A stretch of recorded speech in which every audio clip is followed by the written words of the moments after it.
House of Music. The vision for this started here in Victoria a number of years ago now.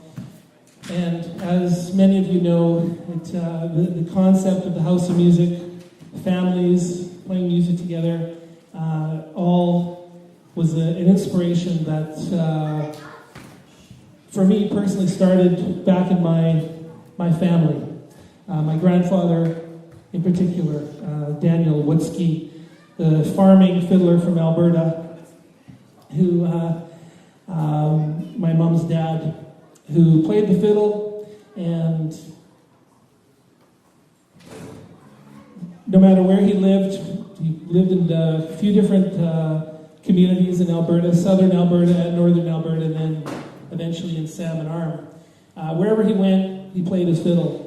And, I know that he loved to play the fiddle, and that's probably why he played for the most part, but he also seemed to understand that the fiddle music, people dancing together, coming together to jam, kitchen parties, he seemed to understand that it was an important aspect of community life, and that it was not just about him playing the fiddle, but about everyone getting together.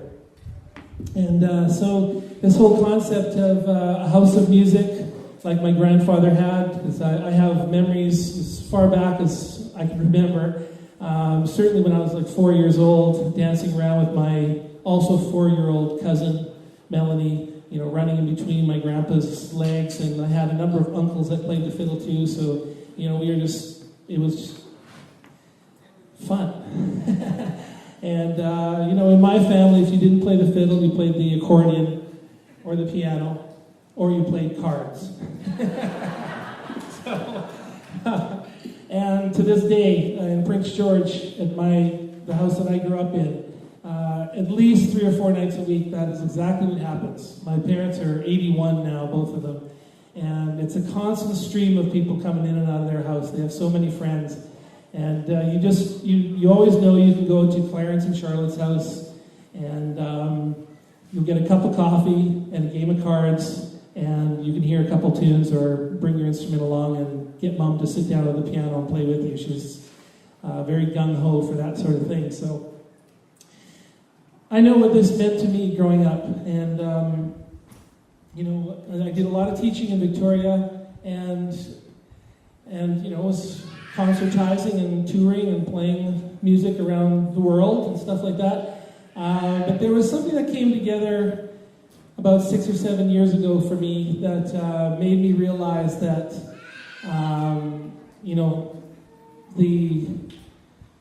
not just the value that I was getting from all these amazing students and families that I had in my life, but what this music could potentially do in our community too, if we could sort of bring it together a bit more than what we've been doing. This is a different day and age than it was 50 years ago when my grandfather was, jumping on the horse and riding to the nearest, not necessarily the nearest, but some little community hall, and playing till 2 in the morning and riding his horse back home. And it was often in the winter that they were dancing. They had dances every Saturday night. So it's different now. We don't, there's a lot of distractions for us, and yet we all talk about it. We all yearn for a more sense of community, more of those kind of experiences in our life that, bring such value to our life and bring us closer to our friends and our community and, of course, our family. So we started the House of Music in Esquimalt, and from the get-go, there was lots of concepts and lots of ideas we were throwing around as to how to approach this, how to build this idea, this vision, and we took a good stab at it, and probably jumped in a little too deep, a little too quick, and a lot of wonderful things happened over in Esquimalt at our house. But it was something we just couldn't sustain with the model that we had going at the time. which was basically Daniel doing as many gigs as possible in order to pay the rent at this building, and with limited success. So eventually we stopped that because it just wasn't working. And those of us that were sort of getting, were in it, were just, getting tired. It was a lot of work. So we took a break, and, we just let it go, basically. But, of course, the idea still lingers, the dream still lingers of having a community where families are playing music together. There's other visions, other ideas I have. I'd like to develop a curriculum, for example, we'll start with the violin, but it could be other instruments too, like a 10-year program where at the end of 10 years, this young violin player could compose music, could improvise, could sit in with a string orchestra, could arrange string parts for a rock band, could do a bluegrass gig. We're not that far off from doing that, but it's never been done. What happens now for classical violinists is that the violinist that sticks to that path of classical music, lots of times they finish their degrees and they're out in the world, and I'm only talking from what my peers have told me that have followed this path. It's hard to make a living in symphony orchestras, and they're after all those years of study, there's so many elements to their education that they just didn't get, that they're afraid to walk into a jazz club. They don't know how to improvise. They don't know how to play without music. Then we have the other side of the coin, the fiddlers that don't want to have anything to do with that classical music, and so they end up being young adults out there trying to make a living, and if anyone puts a piece of music in front of them, they're intimidated. They can't do recording sessions because they can't read music well enough. So anyway, I have a feeling and an idea that there is a way to develop a curriculum over about 10 years where instrumentalists, musicians can really learn a very wide breadth of music education and not be afraid of anything that's new that's thrown at them. So this is part of the vision also. So it's families, community, and just personal growth to, through the joy of music. So we were here, last time we were in this hall, I was just thinking about it, was Halloween. Do you remember that dance we had here? We had a great dance that night. Well, earlier that day was a momentous day, and this is what I want to share with you now. And we weren't ready to say anything until now because it's been a lot of work, and there's been balls in the air. But on that day, we took control of an existing society in town that were about to close their doors. It was a music society that was about community and education and youth, and they were well aware of the work that I've been doing and that we were doing at the House of Music, and so they offered us the society. Now, what this means, and it's a charitable society, so feasibly, with a charitable society supporting this dream, we can receive donations, issue tax receipts, we can knock on the doors of all these arts organizations that give money out to projects like this. We can pursue relationships with the symphony and with the conservatory and the opera and other schools around town, and build this school and this House of Music back up. So we took over that day, October 31st, and last week we officially renamed that society the House of Music, Daniel Lapp's House of Music Society.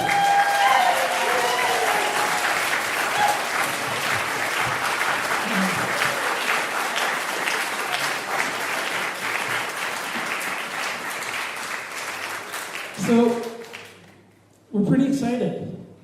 It's started again. Since the House of Music closed, we haven't stopped. We've been going, the choir's been going, fiddle orchestras have been going. We lost one fiddle orchestra, but we still have two, and we still have the folkestra, and so these things are going to continue, and they're going to, the idea is that they'll continue with a lot more support and longevity and long-term vision for the future than what I myself was feeling like I could commit to. It's been a lot of work in the last few years. Tracy hung in there with me for a long time after the House of Music, and then last fall, Tracy stopped working for the House of Music. It was just, it's been, the truth is, it's been slowly, in my mind, getting more difficult. To the point where I'm getting nervous and feeling like I just don't know how long I can keep doing this for. So this whole society thing has just breathed a whole new life into this dream, which we are only scratching the surface. We're doing it. This is it. This is why you're here today. This is what we're doing here today: building community, families, and playing music, experiencing the joy of music together. And we just want to keep doing more of this. We want to allow more and more people in our community to have access to this. We're going to have scholarships and all bursaries, all kinds of things for musicians to pursue their music dreams. One of the challenges we had with the House of Music is, here I am, encouraging all members of the family to get lessons and go get music theory and private lessons and join this ensemble and that one, and it's, it gets pretty expensive when you have a family. And so, hopefully we can sort of help make that sort of happen now with supporting those families, and also, a lot of individuals in our community that they can't afford it, let's face it. So we're pretty excited. Our vision is to strengthen family and community with the joy of music. So that's one thing I would like you to have in your minds and to take home with you today.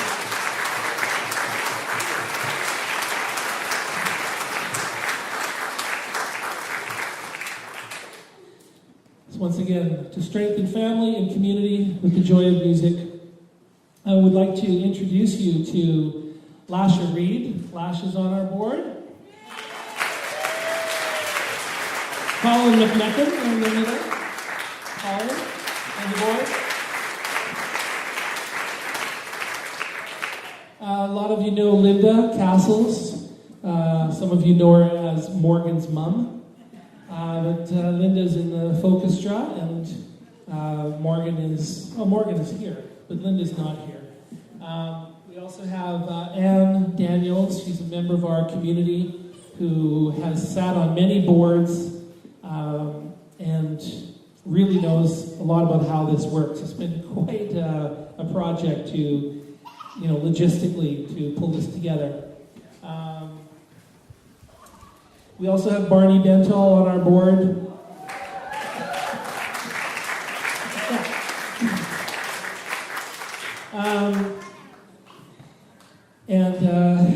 We have more.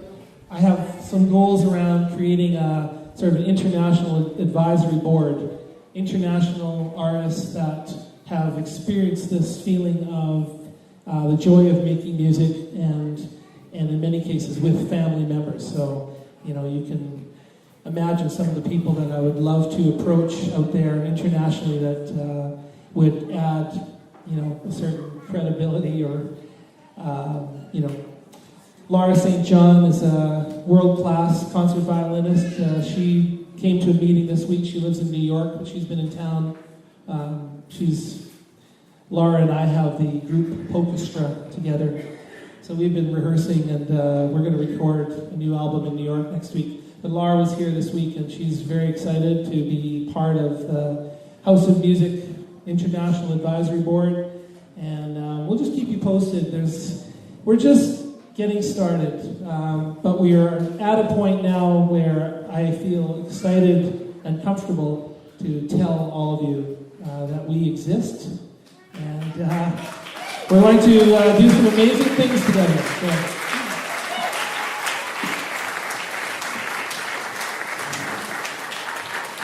Susan Seal. Susan is part of Orchestra. She's a non-board member, but she's been a big part of this. Tracy Plord has been a major part of building this as well. And, as a liaison for the BC Fiddle Orchestras, we've been talking to Carrie Osborne also. So we're just really getting this all pumped up. Thank you.